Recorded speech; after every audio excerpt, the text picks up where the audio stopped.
What is going on, guys? Welcome back to our Flame Racing Reviews. Today is December 7th, 2025, and it is a day where Lando Norris has clinched his first ever F1 World Drivers' Championship. First of all, congrats Lando Norris, and congrats to the whole of F1 for putting on an amazing season. And you might be like, what are we doing? This is an IndyCar channel. You're wearing an IndyCar t-shirt.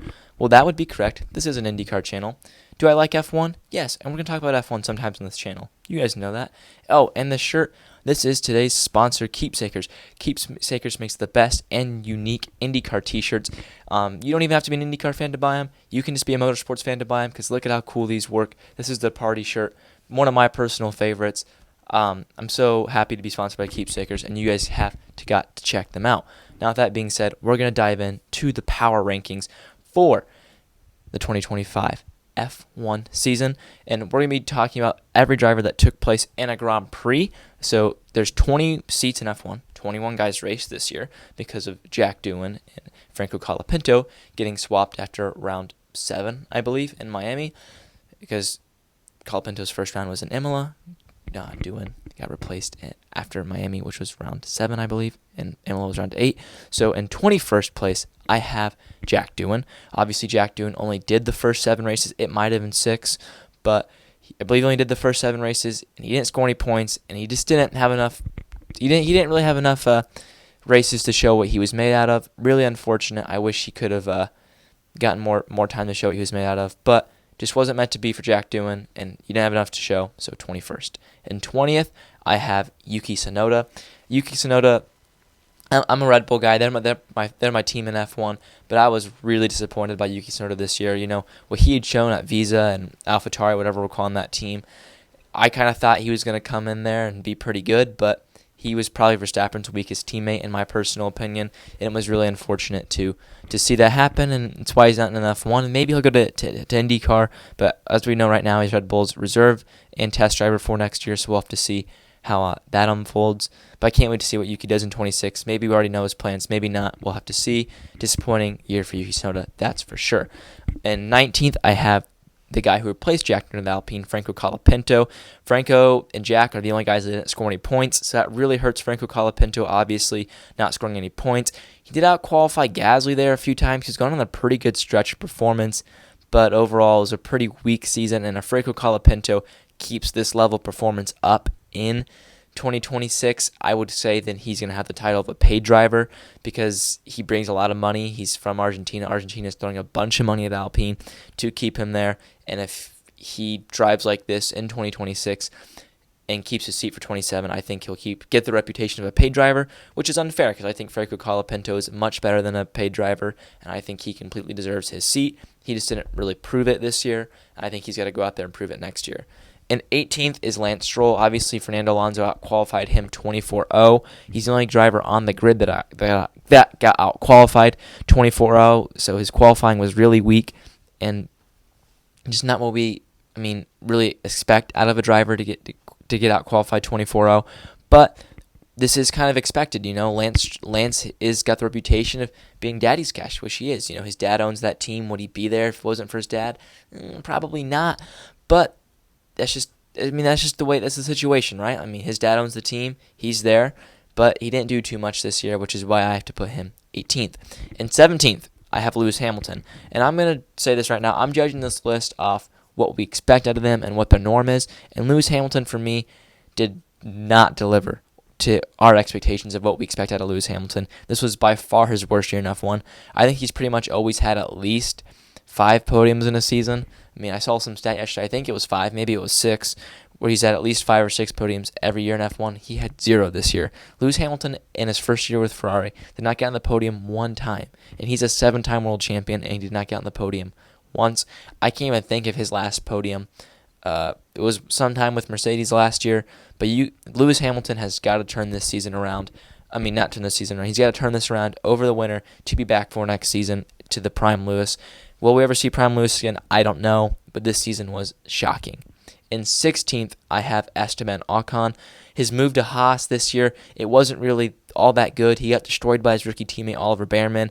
He out-qualified him and out-raced him, in my opinion, and just Esteban was honestly quite shocking to see how far off the pace I think he was, in my personal opinion, to Oliver Bearman. In the first couple of rounds, I think Esteban had the advantage. Once Oliver got in that routine of being a Formula One driver, there was nothing stopping Oliver Bearman from being flat out better than Esteban. And I think Esteban Ocon has 2 years left on that contract. I'd be pretty surprised if he's in F1 after his contract with Haas is over. But you never know. I mean, things could happen. But I think we're seeing the end of Esteban Ocon in F1. And it's a shame because he's a talented driver. But he's getting exposed. I think as the F1 grid is only getting better, I think we're seeing those lesser good drivers getting exposed, which is crazy. I'm saying lesser good because Esteban Ocon is a crazy good driver. In 15th, I have Liam Larson. Obviously, Liam Larson, I think, would have been much better if he didn't get that promotion to Red Bull. Should never have even been promoted. He should have always been in Visa for this year. But he did those first 2 races in Red Bull. They were a disaster. Then goes back to Visa and really struggled. And then those last, 10, 11 races, he got back on the good train. He was going. He was doing good. He had put in some good performances, and it was great to see.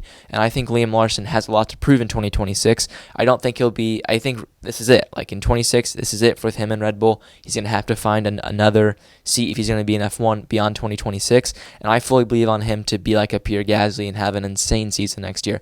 I could see him absolutely obliterating his rookie teammate Arvid Lindblad. We'll just have to see. I'm hoping. I personally like Liam Larson a lot, and I'd like to see him stay in F1. It's just going to be a lot of situational stuff with him. How can he perform? What can he do? How can he turn this around? Because Red Bull, I think, really messed up his career by promoting him too early, but he did turn it around, and I'll be interested to see what he can do in 2026. And 14th, I have Pierre Gasly. Obviously, Pierre Gasly is one of the better midfield drivers, but you can't do much when you've a terrible car. The ninth place team got 70 points. They got 22, and all those points were from Gasly. I think the last time he scored was Silverstone. That car really just went downhill this year and just kind of only got worse, I think, as the season went on. So his points came from the beginning of the season. But with Pierre, though, it's not like he was terrible, right? I mean, he got all the points. He pretty much whitewalled his teammates in qualifying. He only got out-qualified by Franco a few times. But he still showed why he's in F1 and why he's a capable driver, and I think he can be at the front with a team, maybe with Alpine, in the right car and in the right situation. He's just got to get there. In 13th, I have Nico Hülkenberg. Obviously, Nico Hülkenberg's highlight moment is going to be that podium in Silverstone. It was a tremendous podium, don't get me wrong. Finally got on the podium. He just had his 250th Grand Prix. Gabby Bortoleto, his rookie teammate, did out-qualify him. I think there's a point there where he got out-qualified 7 races in a row. Hulk's known for his qualifying, and honestly, my personal opinion, he really lacked in qualifying this year, which was quite shocking. Like, if we're being honest, Hulk getting shown up in qualifying was shocking, but his race pace was still good, and I think Hülkenberg still showed why he's on the F1 grid and why Audi have him as their German driver, He's going to be in Audi next year as a German driver, possibly their lead driver, and I can't wait to see what he can do. Hopefully they gave him a car that's worthy of fighting for podiums and maybe race wins and maybe a championship. Who knows? 12, I have Fernando Alonso. I think we saw Alonso's age this year. I think this was the first year where I was like, man, Alonso is that old. Alonso is slowing down, yet he still out-qualified Lance Stroll 24-0. That's still impressive. But his race pace, for me, I think there was a lot of missed opportunities in the Aston Martin camp this year. And maybe it was on Alonso, but for me, this was just not a great year from Alonso, which is why I have him 12th. And now in 11th, we're going to get into the rookie heaven here. In 11th, I have Kimi Antonelli. Obviously, he picked up some podiums and really came on at the end of the season, but that European stretch really hurt him. I think you could make the argument for him being the best rookie if it wasn't for the European stretch, but that European stretch just killed him. But overall, besides the European stretch, it was a really good year from Kimi Antonelli. He's still got some growing pains to do. He reminds me a lot of Max Verstappen.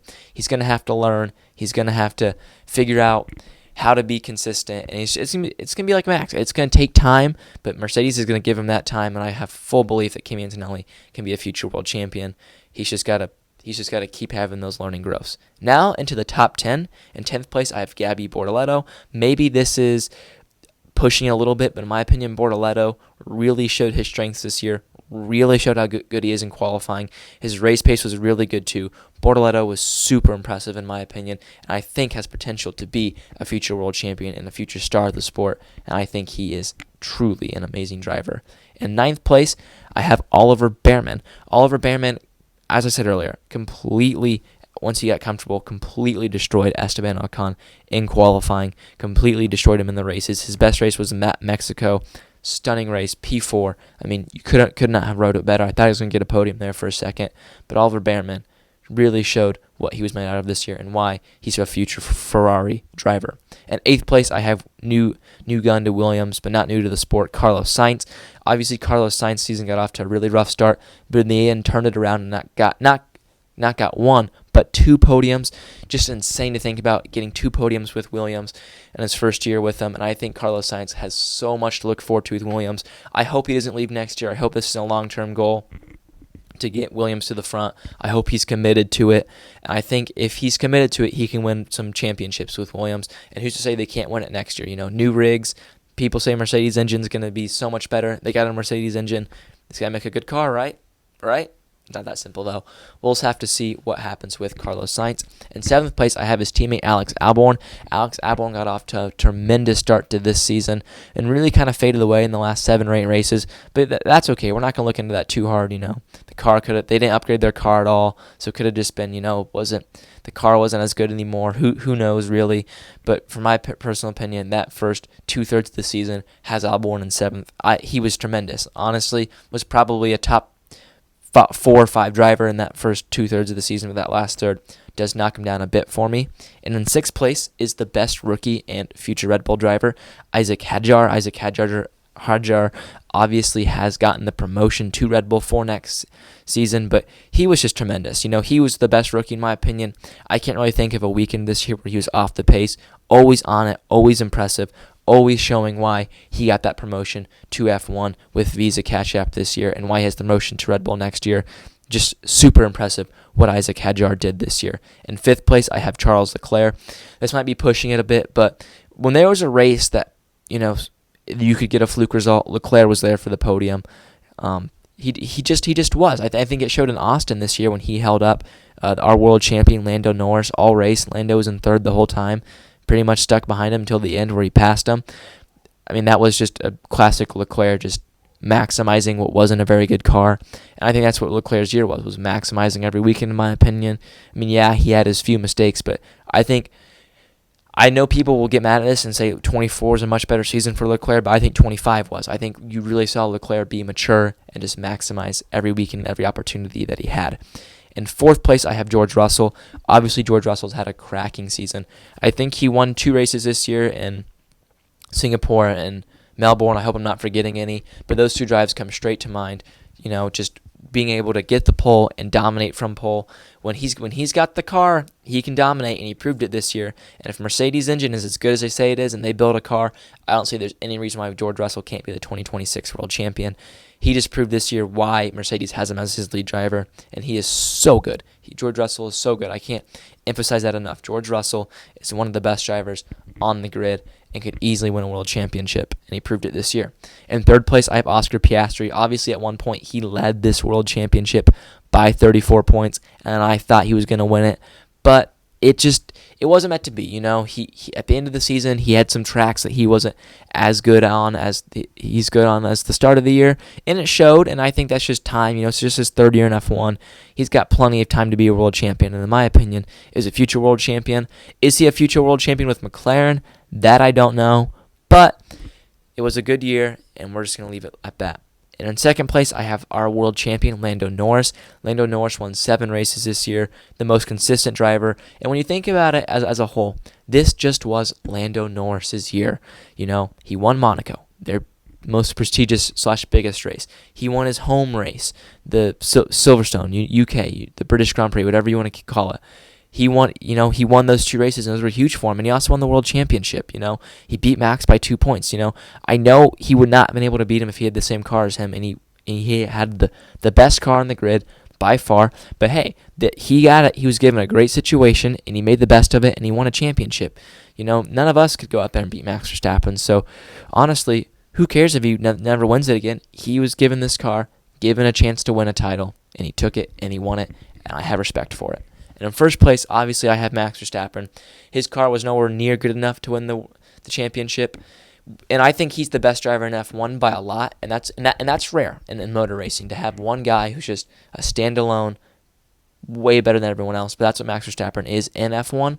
And it was just 2 points too short. You can think to the Spain incident with Russell or Kimi crashing him in Austria on the first lap that cost him the world championship. You could say the same about Norris, the disqualification, the engine blowing. Everything happens for a reason. All three of Piastri, Norris, and Verstappen had their bad luck. I think it evened out, and it just was 2 points too short.